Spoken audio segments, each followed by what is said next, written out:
warahmatullahi wabarakatuh. Bagaimana kabarnya anak-anak? Semoga semuanya dalam keadaan sehat walafiat. Tetap semangat walaupun kita tidak bertatap muka. Oke, kali ini kita akan membahas mengenai gaya Lorentz. Gaya Lorentz adalah gaya yang timbul karena ada interaksi antara arus listrik dan medan magnet. Jadi ketika di sekitarnya itu terdapat medan magnet, kemudian ada aliran arus listrik, maka di sana akan timbul yang namanya gaya Lorentz. Persamaan gaya Lorentz, FL sama dengan B kali I kalikan L. Dengan FL adalah gaya Lorentz satuannya Newton, B medan magnet Tesla, I arus listrik ampere, dan L adalah panjang menghantar meter. Gaya termasuk dalam besaran vektor. Ingat, besaran ada dua, yakni besaran skalar dan besaran vektor. Jika kita membahas besaran skalar, maka dia hanya punya nilai saja. Kalau kita membahas mengenai besaran vektor, berarti dia punya dua komponen, yaitu selain dia punya nilai, dia juga punya arah. Untuk menentukan gaya Lorentz, kita bisa memanfaatkan kaidah tangan kanan. Kaidah tangan kanan, kita pakai tangan kanan kita. Biasanya di buku ada yang memakai tangan kanan yang bentuknya seperti ini. Nah, hanya memanfaatkan jari jempol atau ibu jari, jari telunjuk dan jari tengah bisa. Atau kalau sulit Bu seperti ini, kita bisa memakai jari yang terbuka. Oke. Biasanya Bu Zunita pakai jari yang terbuka seperti ini biar mudah nanti menentukan arahnya. Kita lihat di sini ada ibu jari ya.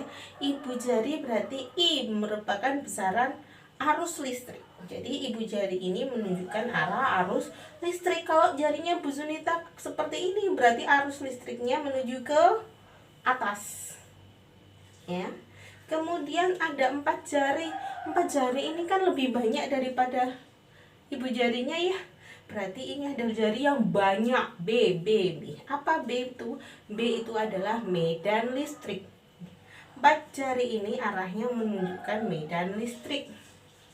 Ya, B banyak medan listrik.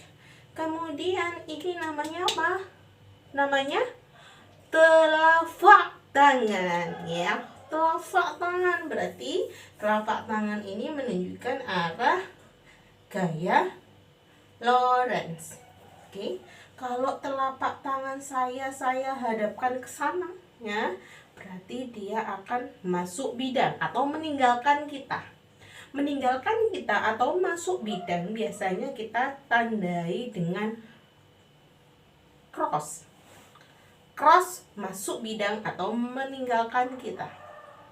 Kalau telapak tangannya Bu Zunita menghadap ke sini, menghadap ke Bu Zunita, berarti ini menuju Bu Zunita atau meninggalkan bidang. Biasanya kalau meninggalkan bidang saya lambangkan dengan dot. Dot itu titik. Ya. Ada pertanyaan? Contoh. Oke, saya punya contoh arah mata angin saja ya. Kalau saya tidak hafal arah mata angin, Bu, boleh depan kalian berarti arah utara, kemudian kanannya berarti arah timur, kirinya adalah arah barat, dan belakang adalah arah selatan. Di situ atas dan di sini bawah. Oke, coba Bu Zunita punya soal seperti ini.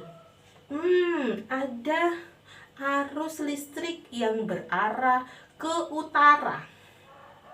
Utara ya depan kita. Kemudian diketahui bahwasanya medan di situ arahnya ke barat. Kemanakah gaya Lorentz yang dihasilkan? Oke, Bisa kita coba ya. Arus listrik apa tadi? Ibu jari berarah ke utara ya. Ibu jari berarah ke utara. Kita arahkan ke utara, ke depan ya. Kemudian B-nya ke arah mana tadi? Barat. Barat. Aduh, kesulitan Bu. Oke, saya putar gini aja. Oke. Medan listriknya ke arah barat ini ya. Berarti telapak tangan saya berarah ke mana? Ke atas. Gaya loreng yang timbul di situ berarti arahnya ke atas. Bisa? Coba lagi. Misalkan ada arus listrik yang berarah ke atas, Bu. Ternyata di sana ada medan magnet yang berarah ke barat juga.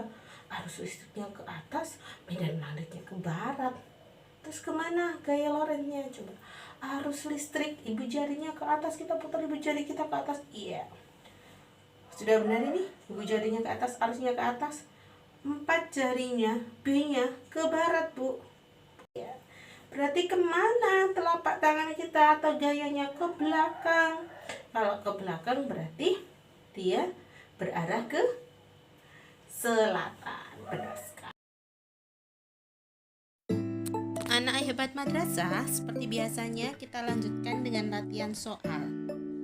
Pada sebuah lingkungan yang dilingkupi medan magnet serba sama sebesar 20 Tesla ke selatan, dialirkan arus listrik sebesar 15 ampere ke bawah, tegak lurus terhadap medan magnet pada sebuah penghentian